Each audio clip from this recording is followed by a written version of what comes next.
and we will understand it. Look at the life of the Muslim societies. Don't you think life is talking to us?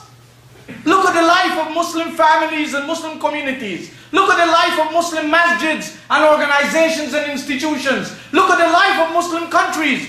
Do we think this is the life that the Prophet came to guide us to?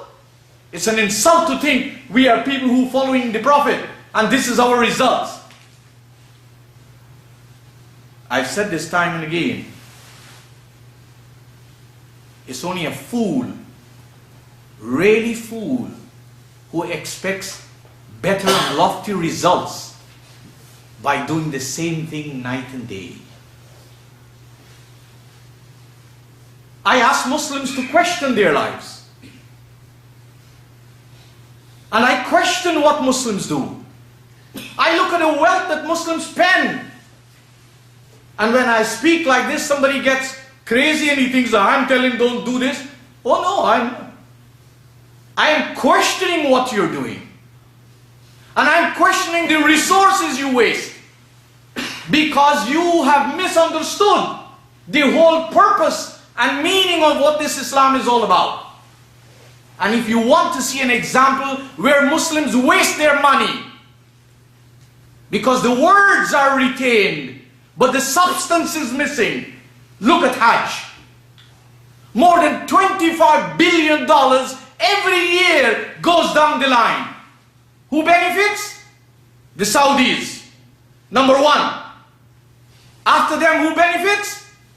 Their agents, the airlines, the travel agents, the Hajj groups, those who are leading the people, and all the non-Muslim nations who produce on a mass scale all these what you call musalla, in Urdu janamaz, all these rosaries, all these jalabiya, all these nice goods that would make these Muslims feel, oh, we are very holy when we have these things. Who produced them? These are all produced by the non-Muslims. Between $25 billion and going close to 50 is spent on this whole institution of Hajj. What is the benefit? Does that mean if I question it, I am saying to you, don't go to Hajj? That's your business. You can go 1,000,000 times and waste your life, as many Muslims have been doing. I ask you, if this is what Allah has prescribed, where is the usefulness in it? The Qur'an speaks of Hajj, but Hajj has a different meaning from what has become a culture where people stone the devil in Arabia, but the very moment they leave that spot, they're overwhelmed by the devil. Where people do so many things to be born again. Let us don't be foolish. Nobody can be born again. That's an expression. That's a biblical expression that we have allowed to creep into our lives. If this is the way Hajj should be, then where is the good in it? People tell me, oh, when you go there you feel nice. Going there and spending $6,000, $8,000 to feel nice, that's it? Hajj is important. But it is not a ritual. It is something very great that is needed, that is missing. What humanity needs today, they don't need more rituals. Hindus have rituals. Christians have rituals. Zoroastrians have rituals. Muslims, like everybody, has rituals. Do these rituals benefit people? Muslims condemn the rituals of Hindus. Hindus condemn the rituals of Muslims. Christians condemn the rituals of Muslims. Muslims condemn the rituals of Christians. They're all in the same place. Islam is not about ritual. Islam is about what you and I do, what it really does to us, and what it really does to us that we can do to society in an enhancing way. Hajj is more than what you see. It is an international gathering to discuss the problems of humanity, to discuss the problems of humanity, to develop awareness and unification of resources, of mind, of body, and of talents to put together to salvage humanity. And in conclusion, Hajj is not for Muslims. There is nowhere in this Qur'an it says Hajj is for Muslims. Muslims, like everything else, they corrupt everything. Chapter 22, verse 27. Ask the ulama, how come Hindus are not in Hajj? They'll give you some Nancy story. Ask them how Jews are not in Hajj. They will tell you these are unclean people. But in life you can hug them up. You can kiss them. You can work for them. You can live in their country. They can produce everything for you and you say thank you very much. But they are too unclean to go to Hajj. How come Christians are not in Hajj? Because we are not the people who think, who question and understand. The Qur'an says, وَأَذِّن فِي النَّاسِ Nas. This word Nas, ask the Arabs who know their language. Announce unto all of the people. All of humanity have to be collectively involved in listening to this universal message of this mighty messenger.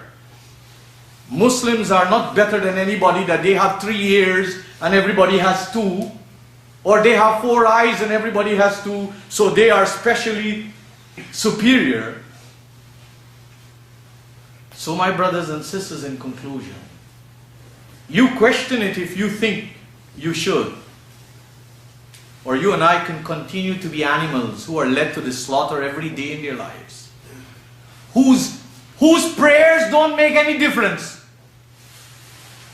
whose prayers don't make any difference, whose fasting don't make any difference, whose zakat has not made much of a difference, whose hajj have not made difference. Have you found out why? Do you care?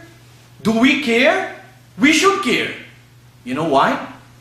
Because sense, divine sense, is missing from our life. We are full with rituals.